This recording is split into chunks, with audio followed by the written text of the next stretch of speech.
Easy English అనే దాన్ని సార్థకం చేస్తూ ఇంగ్లీష్ని ఎలా మాట్లాడాలి, అందరూ కూడా ఇంగ్లీష్లో అద్భుతంగా రాణిస్తున్న సందర్భంలో ఇంకా చాలామంది కూడా ఇంగ్లీష్ మీద భయం ఉంది. ఎలా మాట్లాడాలి, తప్పులు మాట్లాడతామేమో అనే భయంతోనే సగం మంది ఇంగ్లీష్ సరిగ్గా మాట్లాడుకోవడం జరుగుతుంది. సో అలాంటి భయాలని పోగొడతామని అనేక మంది ప్రయత్నిస్తున్నారు. అందులో కొంతమంది సక్సెస్ అవుతూ ఉన్నారు, తప్పులేదు. ఎంతోమంది మంచి వీడియోలు మనకి యూట్యూబ్లో లభిస్తున్నాయి. అలాగే నేను కూడా ఒక చిరు ప్రయత్నం చేద్దామని ఇంగ్లీష్ని ఈజీగా ఎలా అందించాలి అనే విధంగా నేను నా ప్రయత్నం ప్రారంభిస్తున్నాను. అంటే గత 30 ఏళ్ళుగా నేను ఇంగ్లీష్ చెప్పడం మూలన ఎలా చెప్తే పిల్లలకు కానీ అందరికి కానీ ఈ ఇంగ్లీషు మనసులోకి వెళ్తుంది, హ్యాపీగా మాట్లాడగలరు అనే దాన్ని నేను చెప్పడానికి ప్రయత్నం చేస్తున్నాను. అందరూ కూడా ఆదరించాలని కోరుకుంటున్నాను. ఇంగ్లీష్లో ఇది పూర్తిగా రాని వాళ్ళకి కాదు, ఇంగ్లీష్ తెలిసిన వాళ్ళు ఎలా మాట్లాడాలి అనేది. సో ఇక్కడ మాట్లాడడం అంటే కేవలం స్పోకన్ ఇంగ్లీషు, గ్రామరు వేరే వేరే కాదు. గ్రామర్లోనే స్పోకన్ని మిళితం చేసుకొని మనం నేర్చుకోగలిగితే హ్యాపీగా మనం ఇంగ్లీష్ మాట్లాడగలం.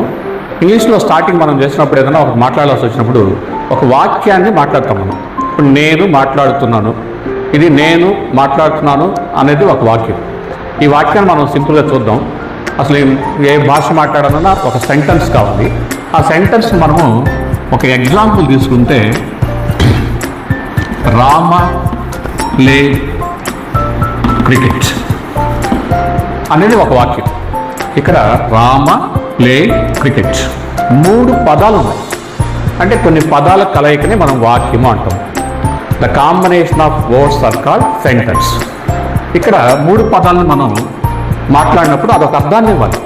కేవలం పదాలని కలపడం వల్లనే సెంటెన్స్ కాదు, ఆ పదాలు ఒక అర్థం వచ్చే విధంగా ఉండాలి. అలా అర్థం ఇవ్వాలి అంటే ఇంగ్లీష్లో ఒక ఆర్డర్లో మనం కలపాలి ఆ పదాలని. ఇక్కడ చూడండి, రామ ప్లే క్రికెట్. వీటిల్లో ఈ వాక్యానికి ఒక ప్రాణం లాంటి పదం ఉంది, అదే ప్లేయిడ్. ఈ ప్లేయిడ్ అనేది చూస్తాం మనం. ఈ ప్లేయిడ్ లేకుండా మనం వాక్యాన్ని చదివితే అది అర్థాన్ని ఇవ్వదు. రామ క్రికెట్ అర్థం లేదు.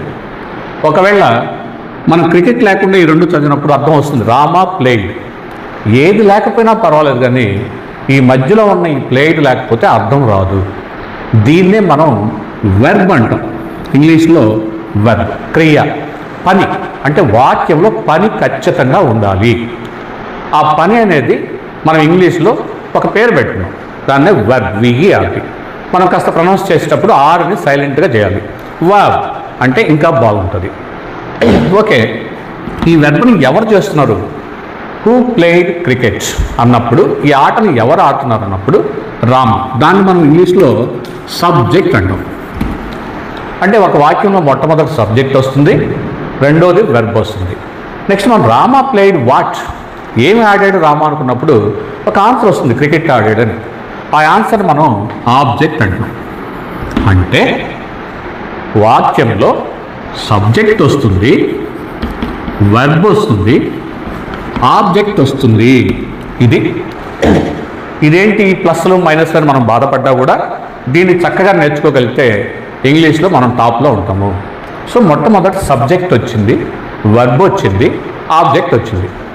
అసలు ఏంటి ఈ సబ్జెక్ట్ అనే ప్లేస్లో ఇక్కడ ఏమొచ్చింది? రామ వచ్చింది. అసలు ఈ సబ్జెక్ట్లో ఎన్ని ఉన్నాయి, ఎన్ని వస్తాయి అనేది మొత్తం నేర్చుకునేస్తే మనం సగం ఇంగ్లీష్ వచ్చేసినట్టే. ఈ సబ్జెక్ట్లో ఏమొస్తాయో చెప్తాను చూడండి. సబ్జెక్ట్లో మొట్టమొదట ఐ, నేను. అంటే మాట్లాడే వ్యక్తి. ఇక్కడ నేను మాట్లాడుతున్నాను కాబట్టి నేను. నాతో పాటు ఇంకెవరైనా ఒకరిద్దరు ఉంటే అప్పుడు మనం ఇంగ్లీష్లో వి అంటాము, కాకపోతే యాక్చువల్ ప్రొనౌన్సియేషన్ వి, మేము అని రాస్తాం. సో ఈ 2 సబ్జెక్టులు వస్తాయి. నెక్స్ట్ నేను ఎవరితో మాట్లాడుతున్నప్పుడు యు, మీతో మాట్లాడుతున్నాను. సో మీరు అనేది కూడా సబ్జెక్ట్ కింద వస్తుంది, యు. నెక్స్ట్ నేను మీతో వేరే వాళ్ళ గురించి మాట్లాడుతూ ఉంటాం. ఎవరి గురించి మాట్లాడుతున్నామో వాళ్ళని మళ్ళీ ఇక్కడ రాసుకోవచ్చు.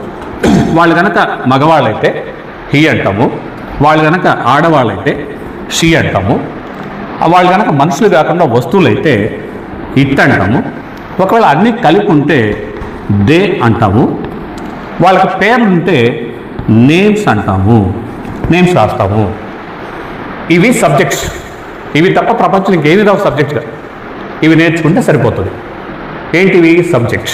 ఇక్కడ ఎన్ని ఉన్నాయి? I, we, you, he, she, it, they, names. ఇంత మొత్తాన్ని ఒకేసారి నేర్చుకోవడం కష్టం కాబట్టి ఈ రెండింటిని ఫస్ట్ డివైడ్ చేద్దాం. ఓకే, మొదటి భాగము యు ఒక్కటే మళ్ళీ డివైడ్ చేద్దాం. ఫస్ట్దేమో ఐ, వి, రెండోదేమో యు, ఇక మిగతా అన్నీ కూడా మూడో భాగంగా చేద్దాం. రైట్, అయిపోయింది, 3 భాగాలుగా చేసాం. కాకపోతే ఇక్కడ ఐ అంటే నేను, నేను అంటే మనిషి. మనిషిని మనం ఏమనొచ్చు? పర్సన్ అనొచ్చు. పర్సన్ అంటే first person, second person, third person. అయిపోయింది. సో సబ్జెక్ట్లో మనము 3 రకాలుగా డివైడ్ చేయొచ్చు. అవి first person, second person, third person. So ఇక్కడ ఫస్ట్ పర్సన్ అంటే ఏమొచ్చాయి? నేను, మేము. సో ఐ, వి. నేను ఒక్కనే మాట్లాడాల్సి వచ్చినప్పుడు నేను అంటాను, నాతో పాటు 2-3 ఉంటే మేము అంటాం. సో ఆ రెండింటికి ఐ, వి. ఐ అంటే ఎంతమంది? సింగులర్, ఒక్కరికైతే ఐ ఉపయోగించాము. వి అంటే ప్లూరల్. Very good. సో ఇప్పుడు మనం ఫస్ట్ పర్సన్ ఈజీగా గుర్తుపెట్టచ్చు. మనం ఏ వాక్యం చూసినా ఐ ఉంటే అది ఫస్ట్